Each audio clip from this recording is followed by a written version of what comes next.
તો બનાસકાંઠામાં સરહદ પર આવેલા સોયગામમાં પૂર્વવ્રત માહોલ જોવા મળ્યો છે। સીઝફાયર પછી સોયગામમાં પણ શાંતિનો માહોલ જોવા મળ્યો। તણાવપૂર્ણ સ્થિતિ પછી શાંતિનો માહોલ જોવા મળ્યો છે। ગામ લોકો પણ ફરી હવે કામે લાગ્યા છે। સીઝફાયર થતા લોકોએ હાશકારો પણ અનુભવ્યો છે। અવરચંડાઈ કરે તો પાકિસ્તાનને સબક શીખવાડશું તેવું પણ સ્થાનિક દ્વારા કહેવામાં આવ્યું। પાકિસ્તાન કાકરી ચાળો કરતું રહે છે તેવું પણ સ્થાનિકો દ્વારા પ્રતિક્રિયા સામે આવી હતી। ભારત પાકિસ્તાન યુદ્ધ વિરામ પછી ગુજરાતની આ પહેલી સવાર છે। સરહદી વિસ્તાર બનાસકાંઠા જિલ્લાની અંદર સુઈગામના એ સરહદી વિસ્તારના ગામડાઓ છે કે જ્યાં હવે સ્થિતિ જે છે તે રાબેતા મુજબ થઈ રહ્યું છે। અહીંના સ્થાનિક લોકો અને લોધરાણી ગામના જે સરપંચ છે તેમની સાથે આપણે વાત કરવાનો પ્રયાસ કરીશું। 5 દિવસ આપના કેવા રહ્યા અને હવે યુદ્ધ વિરામ થયું છે, રાબેતા મુજબ બધું થયું છે?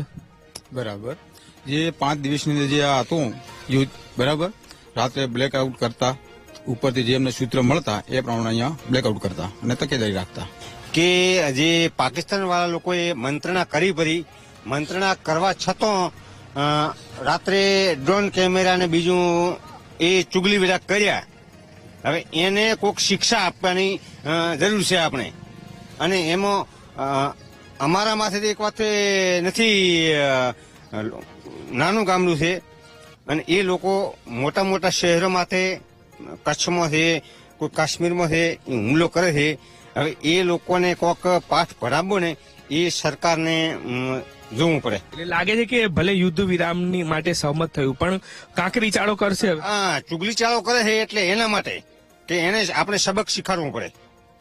બિલકુલ દાદા, તમે 65 ને 71 ના યુદ્ધ એ બધા જોયા હશે અને હવે આપના જે વડવાઓ હશે એમને જોયું હશે, તમને એ બાબતો પણ ખ્યાલ હશે। તો અત્યારની પરિસ્થિતિ 5 દિવસની કેવી રહીને હવે બધું રાબેતા મુજબ થયું છે? રાબેતા મુજબ સાહેબ, એક રાબેતા મુજબ થયું, રાતે રાબેતા મુજબ થયું, 1 કલાક 1.5 કલાકમાં પાછો ચુગલી વેડા કરી દીધા, બરોબર છે। આપણે કર્યો રાતે પાછો ડોર હેડ્યા, રાતે સરહદ હુમલા કર્યા। તો એક બાજુ કહે છે કે આપણે વિરામ કર્યો છે યુદ્ધનું, અને એક બાજુ પાછો ચુગલી ચાળા કરે છે। વિશ્વાસ નથી એટલે પાકિસ્તાન નથી, પાકિસ્તાનનો વિશ્વાસ નથી, વિશ્વાસ છે જ નહીં પાકિસ્તાનનો। બિલકુલ, આપ અહીં 5 દિવસ આપના કેવા રહ્યા અને યુદ્ધ વિરામ ઉપર આપનું શું કહેવું છે? કારણ કે 5 દિવસ એવા હતા કે એક ભયમાં રહેવું પડતું હતું કે સેના તો હતી, સેના પર વિશ્વાસ હતો, પરંતુ આપના 5 દિવસ કેવા રહ્યા અને અત્યારે બધું રાબેતા મુજબ થઈ ચુક્યું છે? હવે અમારો વિસ્તાર છે અહીંયા માવશ્રીથી ને સુઈગામ બોર્ડરનો વિસ્તાર છે, બરાબર।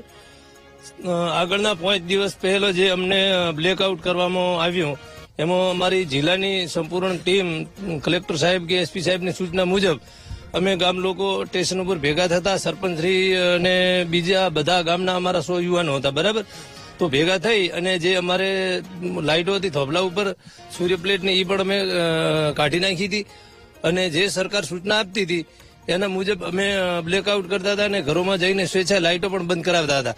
હવે યુદ્ધ વિશે એવું કહેવાનું છે કે અમારા પુરખાઓએ 1965 અને 71 નું યુદ્ધ જોયેલું છે અને અમે એ વાતો સાંભળી છે।